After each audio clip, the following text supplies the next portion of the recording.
तो hello friend welcome कर मोर आ गए न्यू फ्रेश मिनी ब्लॉग को। आज पागटा ना बहुत ही मस्त।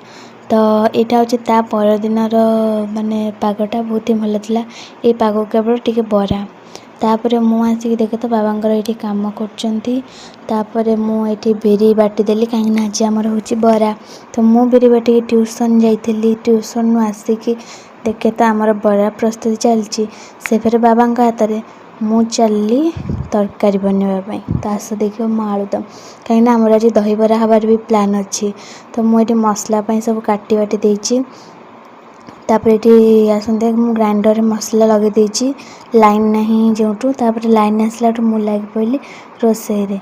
एक्चुअली फुल गछटा किसी दरकार नहीं कि गोटे शो पर रखीदेली आपर ये देखो मु फास्ट कड़े बसैली कड़े बसला भितर वीडियो को सब्सक्राइब करदेवे। तापर मुझे तेल पकईदेली माने रिफाइन तेल तापर तेजपत्र गोटे चामच चीनीटा पका हुए कि माने तरकारीटा बहुत भल कलर आसापी।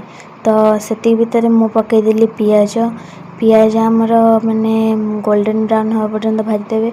आ चीनी जो पकाई पियाजटा बहुत ही सुंदर कलर आसो। मु तो कलर करने पकई दी लंका गुंड से हूँ काश्मीर चिली। तापर से पकई मुझे गोलैदेली तापर पकई टमाटो मत आसेनी माने मसला पर टमाटो पका जाए कि टमाटो पर मसला हो छाड़ मो हिसाब रे रोसई। तार मु पकई लुण गोटे चामच आउ हल्दी गुंडा लंका गुंडा सब पकई। तापर मुझे पकई दी बटा होता मसला मु मसलार परिमाण जानी केते किंतु सब बाट देची। तापर मुझे मसला उठे कषी कषी कषी कषी देली मु खाली देखो कि रोसईटा ही मो मम्मी करुँची। तापर मामा कहले कि माने एमती टिके तेल पकेले ऊपर तेलटा भासे देन तरकारी आमर पूरा रेडी तरकारी फुटिला आस जा दहीबरा कति।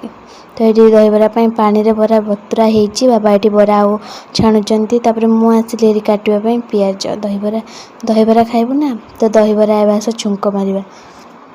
मु जान नी गोटे स्टील टे बसई देती से बहुत ही तातिकी मैंने मुझे किसी वीडियो कैप्चर कर पानी देखुना केमती पूरा माने पूरा निआ जलिबा ऊपर हो जाइथिला।